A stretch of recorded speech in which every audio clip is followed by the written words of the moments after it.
Hi, Vic Nakashima here at Bartlett Tree Experts, and today I want to talk to you about some tree planting tips.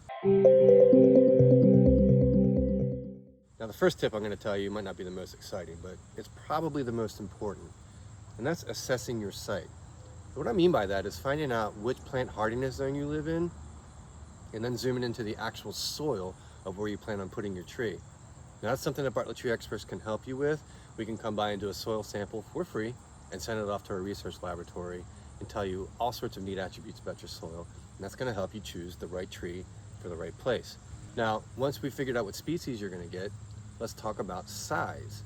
Now, I know it might be tempting to go and get the biggest tree in the lot and just have this instant sense of gratification, but sometimes the smaller caliber trees have better growth rates in the canopy than the larger ones. So this is something to consider.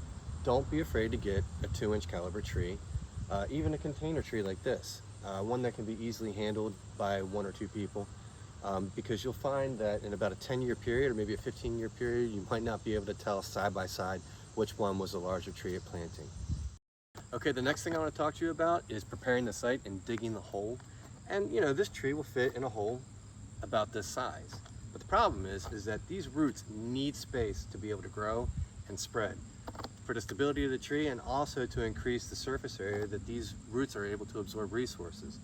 So we're gonna have to strip all this sod away and dig a hole that is about 3 to 5 times the width of the root ball. And just imagine this whole area as being a favorable environment for these roots to grow and thrive. That's really gonna make a difference. Now, how deep do you wanna make it? So this area right here, where it flares out, is called the root flare. And this always needs to stay exposed. It shouldn't be covered with soil. It shouldn't be covered with mulch. And sometimes you'll get a tree from a nursery or a garden center where the soil level is all the way up to here. And you might think that this is where you want to have your tree planted at grade. But the problem with leaving all the soil all the way up here is this provides a medium for roots to grow. And sometimes instead of a root growing out, it'll grow up and then around and can actually girdle or constrict the trunk. So what you might have to do is dig away the soil until this root flare is exposed. And this determines how deep you want your hole. And just a reminder, you should have your utilities located before you dig.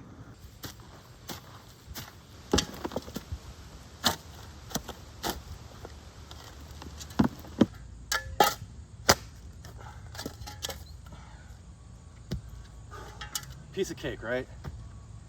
Look, I know digging holes is hard work, and it might seem like we're digging a wider hole than necessary, but if you're willing to put in the effort, your tree will thank you for it. Okay, so I've removed the tree from the container, and a lot of times what'll happen is that a lot of these roots will hit the edge of the container and then circle around, and this root ball can become root bound. So I like to take a tool and kind of scrape the edge and kind of tease these roots out so that they'll meet the good soil medium of this hole, and they'll grow away from the trunk rather than circling back in and towards it. Okay, so let's use some tree stakes, or you could also use a digging shovel. See where the soil line is? Okay, that looks like it's a little deep, so I need to add some more soil to the bottom.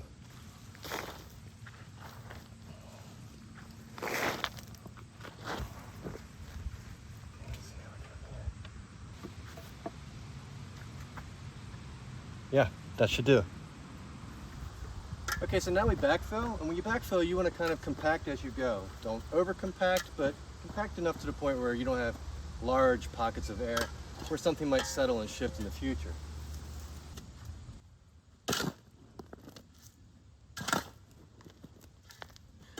Now, this is one of those problematic roots I was talking about earlier that has been redirected and circled around in an unhealthy direction. It is actually laying on top of the root flare. So I'm going to very carefully remove it before it continues to grow and become a bigger problem.